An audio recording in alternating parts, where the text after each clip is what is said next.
আপনার পরিবার নামাজ পড়ে না, নামাজের কথা বলা, বিবি তুমি নামাজ পড়ো, ও বিবি আমি নামাজ পড়া দেখো জান্নাতে চলে যাব, তুমি কিন্তু জাহান্নামে যাইবা। বিবিকে বলা আপনার সন্তান উপযুক্ত হয়েছে নামাজ পড়ে না, মেয়েটা উপযুক্ত হয়েছে নামাজ পড়ে না, মেয়েটা উপযুক্ত হয়েছে পর্দা করে না। আপনার নৈতিক দায়িত্ব অভিভাবক হিসেবে তাকে চাপ প্রয়োগ করা, তাকে আদেশ করা, তাকে নসিহত করা।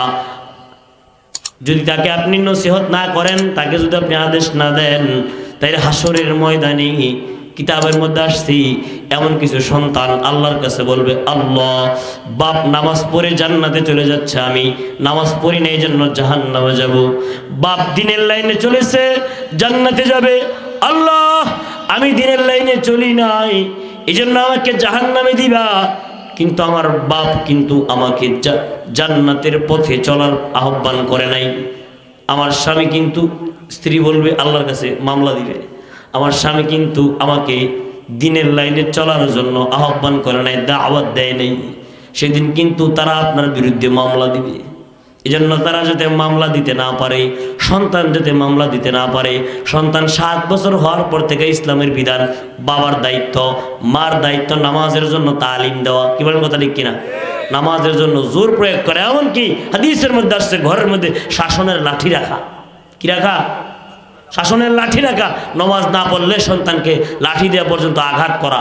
যখন 7 বছরের উপরে চলে যায়, এখন আঘাত কি করবো, নিজেই তো পড়ে না, নিজেই তো পারে না, সন্তানরা কি কইব? যদি কয়ে নামাজ যা, কবে তুমি নামাজ পড়ো না, আমি কেন নামাজ পড়ব? হ্যাঁ, নিজেও পড়তে হবে, নিজের সন্তানদেরকে তালিম দিতে হবে, নতুবা হাসরের ময়দানে সে তোমার বিরুদ্ধে আল্লাহর দরবারে মামলা দায়ের করবে। এই জন্যে আল্লাহ তার একটা পছন্দের নসিহত, বাপ তার সন্তানকে নসিহত করবি। এই হাকিম লুকমান তার সন্তানকে নসিহত করছে, ওয়াজ করছে, ইয়া বুনাইয়া আকিমিস সালাহ, হে আমার বেটারা তোমরা নামাজ কায়েম করো। কি কায়েম করো? আরো জোরে বলো, কি কায়েম করো? নামাজ কায়েম করো। কেমনে কায়েম করে? একলা একলা বললে নামাজ কায়েম হয়? হ্যাঁ, আপনি নামাজ পড়ছেন, বিবি নামাজ পড়ে না, বিবিকে নামাজের কথা বলেন না। নামাজ পড়ছেন, নিজের ঘরে উপযুক্ত ছেলে মেয়ে নামাজ পড়ে না, নিজের পুত্রবধূ নামাজ পড়ে না, তাদেরকে দায়িত্ব আপনার বলা, না মানা না মানা ওটা ওদের ব্যাপার। তারা যদি না মানে আল্লাহর কাছে আপনি বলতে পারেন, আল্লাহ আমার সাধ্য অনুযায়ী আমি তাদেরকে ওয়াজ করছিলাম কিন্তু তারা মানে নাই। কি বলেন কথা ঠিক কিনা? আর যদি আপনি না বলেন, হাসরের ময়দানে আল্লাহর কাছে আপনি কি ধরা। এই জন্য পরিবারের অভিভাবক যিনি আছেন, যিনি চেয়ারম্যান, পরিবারের মূল লোক, উনি আল্লাহর দরবারে কিন্তু ধরা খাবেন। এই জন্যে মাঝে মধ্যে তাদেরকে নসিহত করবেন আপনারা। এই জন্য হাকিম লুকমান তার সন্তানদেরকে 1 নম্বরে নসিহত করেছে, ইয়া বুনাইয়া কিমিস সালাহ, এই বেটারা তোমরা নামাজ কায়েম করবা। আল্লাহ পাক রব্বুল আলামিন যেই ঘরের মধ্যে স্বামী নামাজ পড়ে, যেই ঘরের মধ্যে স্ত্রী নামাজ পড়ে, যেই ঘরের মধ্যে সন্তান নামাজ পড়ে, ওই ঘরের মধ্যে আল্লাহ তাআলা কখনো অভাব দেয় না। ওই ঘরের মধ্যে আল্লাহ তাআলা কখনো রিজিকের অভাব দেয় না। ওই ঘরের মধ্যে আল্লাহ পাক রব্বুল আলামিন কখনো বিভিন্ন ধরনের বিপদ আপদ দেয় না। এই জন্য ভাই নিজে নামাজ পড়বেন, নিজের বিবিকেও নামাজ পড়বেন তাইলে। এবং আপনি যখন নামাজ আসতেছেন, দোকানের মধ্যে একদল যুবক বসে আছে, তাদেরকে আপনি বলবেন, এ ভাই আয় নামাজটা পড়ে আসি। তারা নামাজ পড়ুক আর না পড়ুক, আপনি যে তারা দাওয়াত দিচ্ছেন, রাসূল বলেন আদ-দাল্লু আলাল খায়রি কাফাইলিহি, নেক কাজের প্রতি আদেশ করেনেওয়ালা নেক কাজ করার সমপরিমাণ সওয়াব পায়। আপনি তাদেরকে দাওয়াত দিচ্ছেন নামাজ পড়ার জন্য, তারা নামাজ পড়ে নাই, কিন্তু তারা দাওয়াত দেওয়ার কারণে আপনি দাওয়াত দিচ্ছেন, তারা পড়ে নাই, তারা পড়ুক আর না পড়ুক, তারা নামাজ পড়লে যে সওয়াব হইতো আল্লাহ তাআলা আপনার আমল নামায় ওই পরিমাণ সওয়াব দিয়ে দিবি। আমরা ভাই মানুষ হয়ে বুঝি না নামাজ না পড়লে যে কি শাস্তি, কিন্তু জংলার প্রাণী, জংলার ওট, জংলার গরু, তারা পর্যন্ত নামাজ না পড়লে যে কি শাস্তি এটা বুঝি। সুবহানাল্লাহ। খুতবাতে জুলফিকারে আল্লামা জুলফিকার আহমদ নকশবন্দি রহমাতুল্লাহ আলাইহি উনি উল্লেখ করেন, একবার আল্লাহর নবীর দরবারে একটা নালিশ আসছে, বিচার আসছে। কি আসছে বলেন? খেয়াল করেছেন? একটা বিচার আসছে। একজন সাহাবী এসে কয়, ইয়া রাসূলুল্লাহ আপনার দরবারে একটা বিচার নিয়ে আসছি। সাহাবী বলেন, কি বিচার? রাসূল বলেন, কি বিচার? সাহাবী বলেন, ইয়া রাসূলুল্লাহ বিচারটা দুনিয়ার কোনো মানুষের বিরুদ্ধে নয়, বিচারটা হলো ওটের বিরুদ্ধে। কিসের বিরুদ্ধে? আর জোরে বলেন, কিসের বিরুদ্ধে? এই মিয়া রূপকথার গল্প নয়, ঠাকুমার ঝুলি নয়। খেয়াল করে শোনেন রাসূলের মুআজিজার কথা। সরকারে তো আদম নবী বলতেছেন উটের বিরুদ্ধে বিচার। কি হলো উটের বিরুদ্ধে আবার কিসের বিচার? কারণ সাহাবী জানে রাসূল তো শুধু মানব কুলের নবী না, কুল কায়নাতের পয়গাম্বর বানাইয়া আল্লাহ তাআলা আল্লাহর দুস্থকে দুনিয়ার জমিনে পাঠাইছে। সুবহানাল্লাহ বলেন। আয়েশা বলতেছে ইয়া রাসূলুল্লাহ বিচারটা উটের বিরুদ্ধে। ইয়া রাসূলুল্লাহ আমার বাড়িতে একটা উট আছে, যে উটটাকে আমি ঠিক মতো খাওয়াই, লালন পালন করি, তাকে দিয়ে আমি শস্যের বোঝা বহন করাই, কিন্তু রাত্রেবেলায় যখন আমি ঘুমাইবার যাই আমার ঘরের জানালা বরাবর উটটা যায় জোরে জোরে চিল্লা পাল্লা করে, তার চিল্লা চিল্লির কারণে আমি ঘুমাইবার পারি না।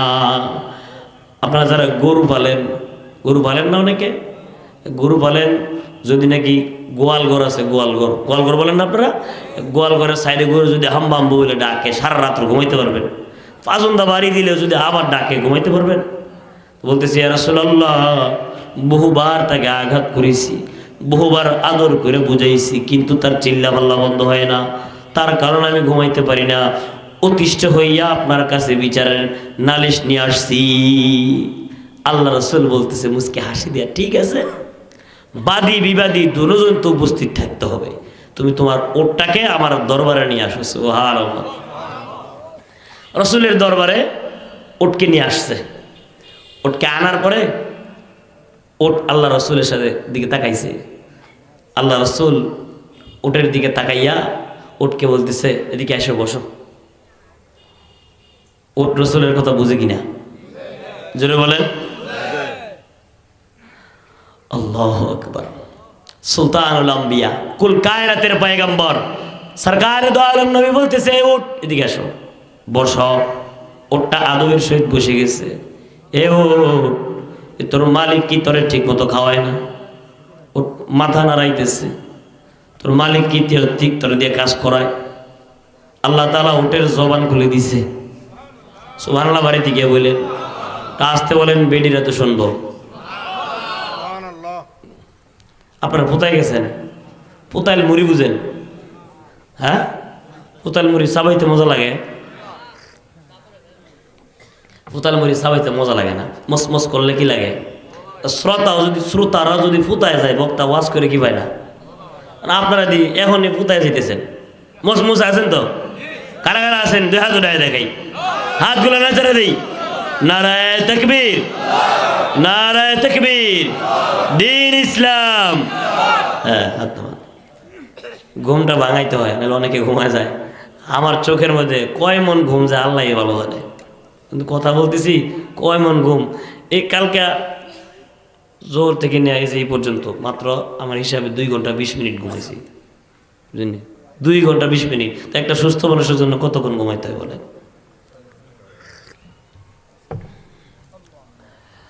2 ঘন্টা 20 মিনিট ঘুম। আর তো এমন মনে হয় সময় ঘুমাই যান।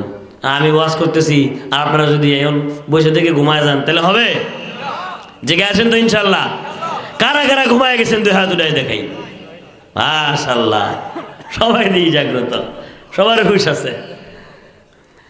তো উটের জবান আল্লাহ কি করছে বলেন? রাসূলের মুআজিজায় উটের জবান আল্লাহ খুলে দিছে।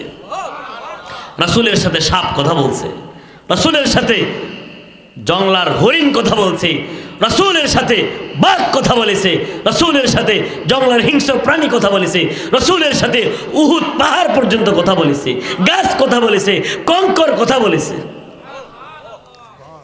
কাদেরি কুদরত দারি হরজ খাদ আকুনি মুর্দারা তো জান বখশি জিন্দারা বে জাকুনি। উটের জবান কে খুলে দিছে বলেন? আরো জোরে বলেন কে? উটের জবান আল্লাহ তাআলা খুলে দিছে। উট এখন কথা বলতেছে আল্লাহর নবীর সাথে সরাসরি। উটের কথা ওই সাহাবীও বুঝতেছে এবং নবীও বুঝতেছে। খুতবাতে জুলফিকার আল্লাহ জুলফিকার আহমদ নকশবন্দি রহমতুল্লাহ আলাইহি ওয়াকিয়া বর্ণনা করেন। আল্লাহ নবী বলতেছে, কিরে উট, তোর মালিক কি তোরে ঠিক মতো খাওয়ায় না? উট বলতেছে, জি ইয়া রাসূলুল্লাহ, তোর মালিক কি তোর এই অসুস্থ হইলে সেবা করে না? উট বলতেছে জি ইয়া রাসূলুল্লাহ। তোর মালিক কি তোরে বেশি বেশি কাজ করায়, বেশি বেশি বোঝা বহন করায়? উট বলতেছে না ইয়া রাসূলুল্লাহ। তারপরও তুই রাত্রে বেলায় তোর মালিকের ঘুমের মধ্যে কেন ডিস্টার্ব দিস? ওর চোখের পানি ফেলায় আল্লাহর নবীকে বলতেছে ইয়া রাসূলুল্লাহ, আমি আমার মনিবকে আমার জানের চাইতে বেশি ভালোবাসি।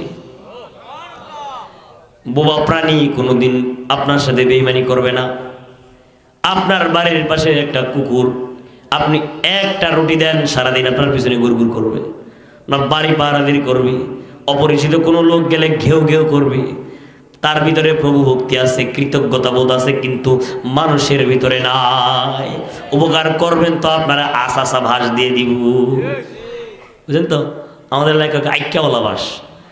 উপকার করবেন তো কি দিবে? আইক্যাওয়ালা বাস দাঁড় করাতে দিব। মানুষের ভিতরে কি নেই? কৃতজ্ঞতা বোধ নাই। কিন্তু একটা প্রাণীর ভিতরে, জঙ্গলার প্রাণীর ভিতরে কি আছে? কৃতজ্ঞতা বোধ আছে। সে একটা উট, সে বলতেছে ইয়া রাসূলুল্লাহ, আমি আমার মনিবকে আমার জানের চাইতে বেশি ভালোবাসি। তাইলে ডিস্টার্ব কেন দেশ? ঘুমাইতে দেশ না কে? ইয়া রাসূলুল্লাহ, আমার মনিব সারাদিন খেতে খামারে কাজ করে, খেজুর বাগানে কাজ করে, রৌদ্রের মধ্যে কাজ করে।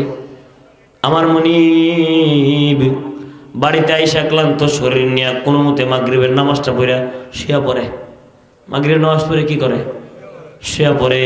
অলসতার কারণে ওইটা আর এশারের নামাজটা পড়ে না। আমি বুঝতে পারলাম এশারের নামাজ না পড়ার কারণে আল্লাহ তাআলার মনিবকে জাহান্নামের আগুন দিয়ে জ্বালাবে। আমি চাই না আমার মনিবকে, আমার আসল মনিব আল্লাহ জাহান্নামের আগুন দিয়ে জ্বালাক। এই জন্য আমি আমার মনিবকে ঘুমাইতে দেই না। আমার মনিবকে আমি চিল্লা পাল্লা করে ডাকি, উঠাই, যাতে সে ওইটা নামাজটা পড়ে তারপরে ঘুমায়। সাহাবী তো চোখের পানি ফালাইয়া, তার মাথা আসমান ভেঙে পড়েছে। রাসূলের পায়ে জড়ায় ধরে মাফ চাইয়া, উটকে জড়ায় ধরে চুমু দিয়ে বলতেছে তুই আমার চোখটা খুলে দিলি। ইয়া রাসূলুল্লাহ, আসলে আমি সারাদিন খেতে খামারে কাজ করি, খেতে খামারে কাজ করে ক্লান্ত শ্রান্ত শরীর নিয়ে বাড়িতে আসি, মাগরিবের নামাজটা পড়িয়া কোনো মতো আমি ঘুমাই যাই। অলসতার কারণে এশারের নামাজটা আর আমি পড়তে পারি না। আসলে আমার ভিতরে এই বদ অভ্যাসটা আছে, যার কারণে সে যে আমাকে এভাবে সজাগ করতো, আমাকে সতর্ক করতো, আমি বুঝতে পারিনি। দেখেন একটা ওট, বোবা প্রাণী, সেও আল্লাহর জাহান্নামের ভয় আছে। আমরা মানুষ হইয়া, স্রষ্টার সৃষ্টির শ্রেষ্ঠ জীব মানুষ হইয়াও আমরা আল্লাহর ভয় আমাদের ভিতরে নাই। কত নামাজ আমাদের ছুটে যায়, আফসোসও হয় না। ও যুবক ভাই, তুমি ঘন্টার পর ঘন্টা দাঁড়ায়া তোমার প্লেয়ারের খেলা দেখলা। ব্রাজিল আর্জেন্টিনার ফাইনাল খেলার সময় দেখেছি, মাহফিল শেষ করে বাসায় ফেরার পথে ঘন্টার পর ঘন্টা পর্দার মধ্যে দাঁড়ায় খেলা দেখে, শীতের মধ্যে কান বেয়ে বেয়ে পানি পড়তেছে, এভাবে কাঁপতেছে, তারপর প্লেয়ারের খেলা দেখে কি খুশি। কিন্তু ফজরের নামাজটা না পড়ে আবার ঘুমাই গেছি খেলা দেখিয়া। ওই যুবক ভাই, তোমার পায়ে হাত দিয়ে বলি ভাই, আল্লাহ যদি হাসরের ময়দানে কই তোর পছন্দের প্লেয়ার মেসি নেইমারের খেলা দেখলি দাঁড়ায় থাইকা ফজরের নামাজটা কেন পড়লি না, জবাব দি। উত্তর আছে? বলেন, কোন উত্তর আছে? হাসরের ময়দানে কাউসারওয়ালা নবীর কাছে যদি হাউজে কাউসারের পানি নেওয়ার জন্য ভিক্ষুকের ন্যায় হাত পাতেন, দেন দেন দেন, আমি আপনার উম্মত, হাউজে কাউসারের পানি দেন। নবী যদি কয় রাত্রে 3টা-4টা বাজে খেলা দেখার জন্য দাঁড়ায় থাকলি, কিন্তু উম্মত নামাজটা পড়ার জন্য কেন ঘুম থেকে উঠলি না, জবাব দে। আজকে তোরা হাউজে কাউসারের পানি দিব না, কোনো উপায় আছে? বলেন, কোনো উপায় আছে? এই জন্য ভাই, কবে তুমি সজাগ হইবা, কবে তুমি জাগ্রত হইবা, কবে তুমি তওবা করে নামাজ ধরবা? বলো। রাসূল বলেন আসসালাতু ইমাদুদ্দিন, মান আকামাহা ফাকাদ আকামাদ্দিন ওয়া মান হাদামাহা ফাকাদ হাদামাদ্দিন। কিছু কিছু মানুষ তো মনে করে নামাজ সুদা মাদ্রাসার ছাত্র, মাদ্রাসার হুজুর আর মসজিদের ইমাম সাহেবের লেগে বরস। কিছু কিছু মানুষ এমন মনে করে, আজান দিছে হুজুর মানে নামাজ যায় না, যাই কইতেছে হুজুর মানে নামাজ যায় না, হ্যাঁ কি মানুষ না? হুজুর মানে নামাজ যায় না, আরে অর্থাৎ হুজুর মান নামাজ হয় না, এটা সে অবাক। অথচ তার উপরে নামাজ ফরজ হয় নাই। বলেন, নামাজ কি শুধু হুজুরের উপর ফরজ? মাদ্রাসার ছাত্রের উপরে, কলেজের ছাত্রের উপরে ফরজ না? মাদ্রাসার ছাত্রীর উপরে ফরজ, স্কুলের ছাত্রীর উপরে ফরজ না? ইউনিভার্সিটির ছাত্রীর উপরে ফরজ না? আমি তো বলি শিক্ষার কোনো দোষ নাই, দীক্ষার দোষ। কি বলেন, কথা ঠিক কিনা? শিক্ষার কোনো দোষ নাই, দীক্ষার দোষ। আপনি আপনার সন্তানকে নামাজের তালিম দেন, আপনার সন্তানটাকে নুরানি পর্যন্ত পড়ায় বানান বড় ডাক্তার, আপনার সন্তানকে জানাজার তালিম দিয়া বানান বড় ইঞ্জিনিয়ার, কে না করছে? সন্তানটা আপনার জানাজার নামাজ দাঁড়ায় পড়তে পারে এমন যোগ্যতা দিয়া তারপর আপনি বানান বড় ইঞ্জিনিয়ার, কে না করছে? কিন্তু সন্তানকে এমন পর্যায়ে বানায় গেছেন, আপনার জানাজার নামাজের সময় লাশটা সামনে নিয়ে বুবার মতো দাঁড়ায় থাকে। নিজের চোখে দেখেছি ভাই, নিজের চোখে দেখেছি। বড় প্রফেসর, দেশের বাইরে থাকে, কোটি কোটি টাকার বিজনেস, কোটি কোটি টাকার ব্যবসা। বাপ মারা গেছে, ভিআইপি প্লেনে করে আসছে জানাজা পড়ার জন্য। জানাজা পইরা হাঁটে আর কান্দে, হাঁটে আর কান্দে। কি ভাই আপনি এত কান্দতেছেন? আসার সময় তো কান্না দেখে কান্দি। আব্বাই এত বড় শিক্ষিত বানাইছে, দোয়াটা শিখাই যায় নাই। আজকে আমার মনে বড় ব্যথা, এত শিক্ষিত আমি, এত এত লেকচার আমি দিই বিভিন্ন ভার্সিটির মধ্যে যায়া, কিন্তু আমার বাবার জানাজার লাশটা সামনে রেখে আমি দোয়াটা করতে পারিনি। আর একটা ছোট্ট মাদ্রাসার তালিব এলেন, কি জানি নাম আপনাদের মাদ্রাসাটা ভুলে গেছি, আলিটেক মাদ্রাসার ছোট্ট নুরানি বিভাগের নাবালেগ একটা ছাত্র দেখেন দাঁড়ায় দাঁড়ায় এক বসাতে 40টা হাদিস মুখস্থ বলতেছে। এক বসাতে দাঁড়ায় দাঁড়ায় সূরা কিরাতগুলো মুখস্থ পড়তেছে। নাবালেগ সন্তান কোরআনের ইলমগুলো সিনার মধ্যে ধারণ করতেছে। অথচ আপনি আবার বড় বড় কথা বলেন, অমুক সুমুক তুমুক মোল্লারা। এই মোল্লারাই আপনার বাবার জানাজা পড়ানোর জন্য দৌড়ে গিয়ে দাঁড়ায় যায়। এই মোল্লারাই আপনার বাপমার বিবাহ পড়ায় আপনাকে বৈধ সন্তান বানাইছে। সুতরাং এই মোল্লাদের বিরুদ্ধে আঙ্গুল তুলবেন না। সবাই বলে না, এরা আপনার মূল, এরা আপনার গোড়া। সম্মান দিয়ে কথা বলবেন, আদব দিয়ে কথা বলবেন, সালাম দিয়ে কথা বলবেন। আমরা যখন ছোট ছিলাম হেফজখানায় পড়ি, হেফজখানার ছাত্ররা দুষ্টুমি কম করে না বেশি করে? অনেক বেশি করে। পুরা মাদ্রাসার কিতাব বিভাগের সব ছাত্র দুষ্টুমি এক পাল্লা, হেফজখানার একটা ছাত্র দুষ্টুমি এক পাল্লা ভারী হয়ে যাব। তা আমাদের এক হাজি সাহেব ছিল, হাজি সাহেব মারা গেছে, আল্লাহ জান্নাত দান করুক। তো হাজি সাহেব আঙ্গ নানা লাগে। হাজি সাহেব আইসা আঙ্গ হুজুরের কাছে বিচার দিছে, হুজুর কি ছাত্র পড়ার আমনে? আমি হজ করে আসছি কিছুদিন আগে, রাস্তা বাইরে হলে সবাই সালাম দেয়, আপনার ছাত্র আমার সালাম দেয় না। হুজুর ওনারা দেখাইয়া আমাকে সবগুলোরে জোরে জোরে একটা করে পিঠে দিছে সবাইকে। হ্যাঁ, হাজি সাহেবের তোরা সালাম দিস না? হ্যাঁ, হাজি সাহেব হচ্ছে মাদ্রাসার সভাপতি, তোর হাজি সাহেবের সালাম দিস না? একত্র বড় সাহস তো, সবগুলোরে পিটেন দিছে, এমন পিটেন দিছে। তো পিটেনি খাইয়া আমরা সবাই একটা বুদ্ধি করছি, আজকের থেকে ওনারা দেখলে 30 জন থাকলে 30 জন একটা একটা সিরিয়াল ধরবি। রাস্তা দেখতেছে, আসসালামু আলাইকুম নানা, আবার আরেকজন আসসালামু আলাইকুম নানা, আসসালামু আলাইকুম নানা। এখন তোমার বিরক্ত হয়ে গেছে। 40 জন ছাত্র একসাথে বিকেলবেলা খেলতে বেরিয়েছে, খেলতেছে, দেখছে হাজি সাহেব ওই রাস্তা দেখতেছে, এই তাড়াতাড়ি সালাম দিতেই ভাই, সব একসাথে যায় আসসালামু আলাইকুম নানা। মাঝে দিন কোথায় উত্তর না কেন, তো ওয়ালাইকুম সালাম কইতে কইতে বিরক্ত হয়ে গেছে। আবার হুজুরের কাছে এই বিচার দিছে, এরা সালাম দিয়ে তো আমার একেবারে বিরক্ত করে বসে, আর কয় না আর সালাম তো লাগতো না। নিজেদের সালাম দিতে হয় এটা বুঝে না, অথচ সালাম দিলে অহংকার কমে। কি বলেন, কথা ঠিক কিনা? আপনি যদি একটা ছোট্ট তালিবুল ইলমকে গিয়ে সালাম দেন, আপনার সম্মান বাড়বে না কমবে? আপনি একটা রিক্সাওয়ালাকে যদি গিয়ে আসসালামু আলাইকুম ভাই অমুক জায়গায় যাইবা, সে মন থেকে আপনার জন্য দোয়া দিবে। কি বলেন, কথা ঠিক কিনা? আপনি আপনার নিম্ন শ্রেণীর লোকদেরকে যদি গিয়ে সালাম দেন, এখন আমাদের মধ্যে এরকম কিছু স্বভাব আছে, কিছু মানুষ আছে মুডে থাকে। কিসে থাকে? মুডে। আমি সালাম দিতাম, আমি এত বড় শাইখুল হাদিস, আমি এত বড় একজন বক্তা, আমি আবার সালাম দিতাম, আমি এলাকার উমুক তুমুক ছাতার মাথা। তুমি ছাতার মাথা কিছু না। যাই রসুলের চাইতে দামি কেউ নাই, যার পায়ের ধুলি মুবারকের দাম আল্লাহর আরশের চাইতে বেশি, সেই রসুলকে কোনোদিন সাহাবায়ে কেরাম আগে সালাম দিতে পারে নাই। হযরত আনাস বলেন 10 বছর খেদমত করছি। কয় বছর? 10 বছরের ভিতরে একদিন আল্লাহর নবীকে আমি আনাস আগে সালাম দিতে পারি নাই। সিদ্দিক আকবর বলে দরজার আড়ালে লুকাই থাইকা আল্লাহ নবীকে সালাম দেওয়ার চেষ্টা করছি, কিন্তু কেমনে জানি আল্লাহ নবী আগে সালাম দিয়ে দেয়। রসুলের বিবিদেরকে পর্যন্ত রসুল আগে ঘরে গিয়ে কি দিত? সালাম দিলে অহংকার দূর হয়। কি দূর হয়? এই জন্য সালাম দিবেন তো। রসুল কাল বাদি উবি সালামি বারি মিনাল কিবরি, সালাম দিলে কয় নাকি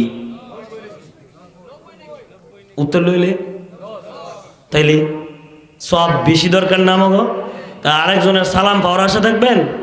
হ্যাঁ, আমি মুরব্বী, আমি অমুক তমুক, আপনার সামনে যেই পরে মুসলমান হয়েছে তো আসসালামু আলাইকুম। আমার বেগানা নারী না, বেগানা নারী না।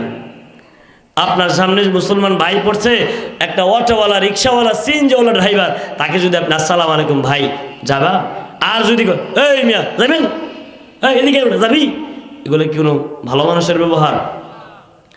আমাদের ব্যবহার হতে হবে সুন্দর, মার্জিত, সুন্দর আচরণ হতে হবে, সুন্দরভাবে সালাম দিতে হবে, সুন্দরভাবে কথা বলতে হবে। আল্লাহ তাআলা বলেন ইয়া বুনাইয়া আকিমিস সালাত, তরজমা করে আমি শেষ করে দিব, রাত্র মনে লম্বা হয়ে যাচ্ছে বেশি। হ্যাঁ, ইয়া বুনাইয়া আকিমিস সালাত, তো নামাজের কথা বলতেছিলাম। হে সন্তানেরা, তোমরা নামাজ কায়েম করো। ও আমর বিল মারুফ, সৎ কাজের আদেশ করো। ওয়ানহা আনিল মুনকার, এবং অসৎ কাজের কি করো? নিষেধ করো। এলাকার মধ্যে, আপনাদের এলাকায় বিয়ার মধ্যে ডেকসিট বাজে? ইন্না লিল্লাহ। এত এত ওলামায়ে কেরাম থাকতে কেন বাজে? বাজবে কেন? বাজবে কেন ডেকসিট? ওই গায়ে হলুদের অনুষ্ঠানে বিভিন্ন প্রকারের জেনা ব্যভিচারের মতো আয়োজন হয় কিনা? এই সমস্ত মানুষকে সৎ কাজের প্রতি আদেশ প্রদান করা, অসৎ কাজের প্রতি নিষেধ প্রদান করা। সমাজের দায়িত্বশীল যারা আছেন, ওলামায়ে কেরাম যারা আছেন, আপনারা যায় তাদেরকে বুঝাবেন, বাধা প্রদান করবেন।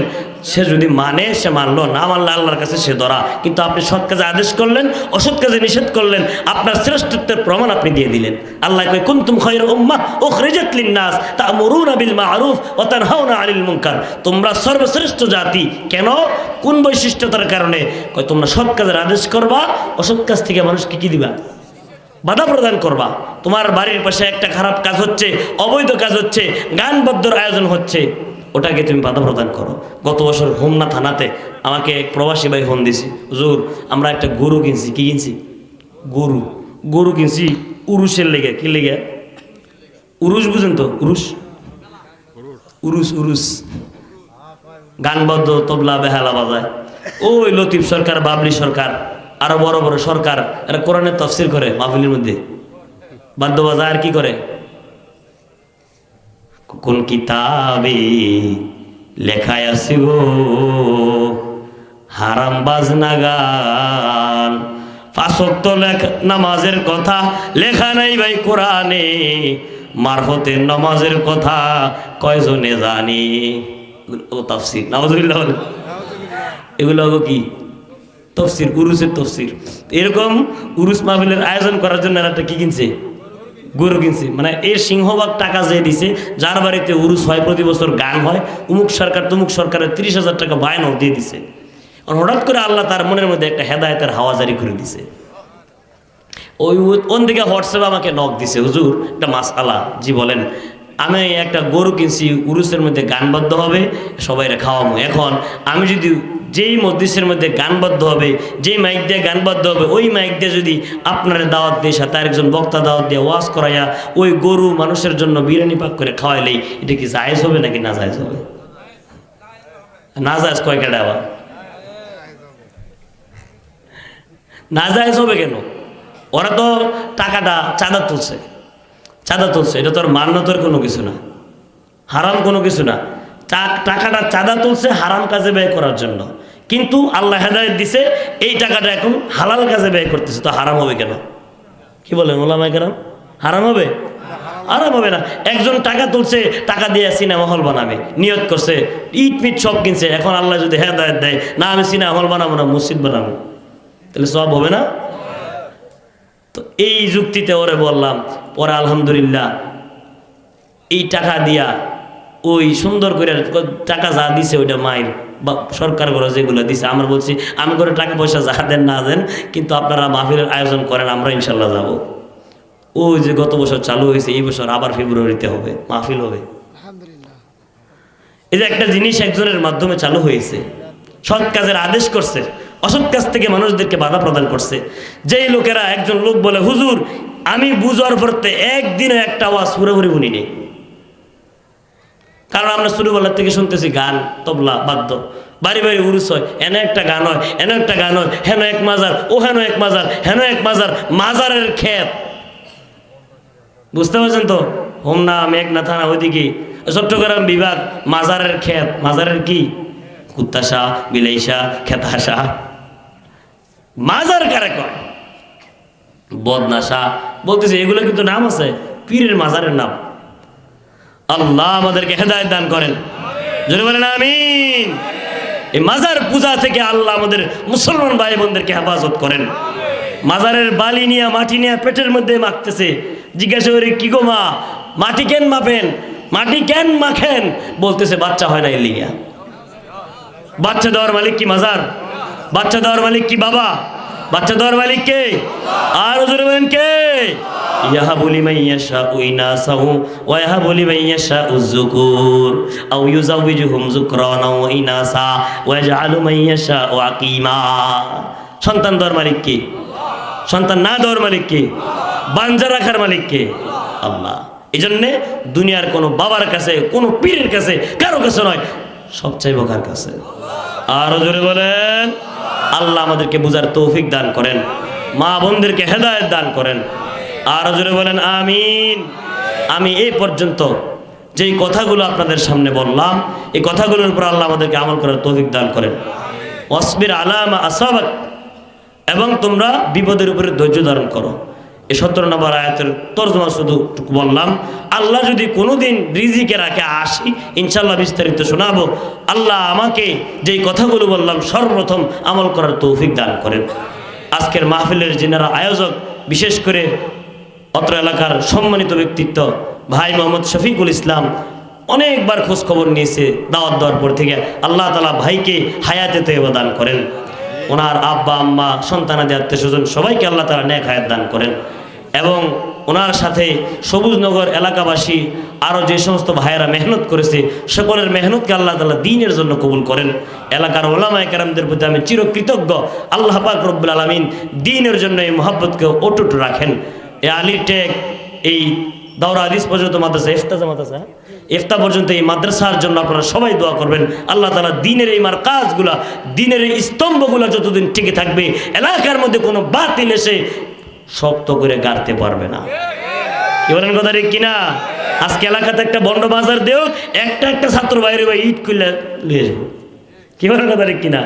এরা আছে মানে অতন্ত্র প্রহরী, দ্বীনের অতন্ত্র প্রহরী মাদ্রাসা এবং মাদ্রাসার তালিবুল ইলমরা। আল্লাহ পাক রব্বুল আলামিন এই মাদ্রাসাকে কিয়ামত পর্যন্ত কায়েম ও দায়েম রাখেন। আমিন সুম্মা আমিন। ও আখিরু দাওয়ানা আনিল হামদুলিল্লাহি রাব্বিল আলামিন।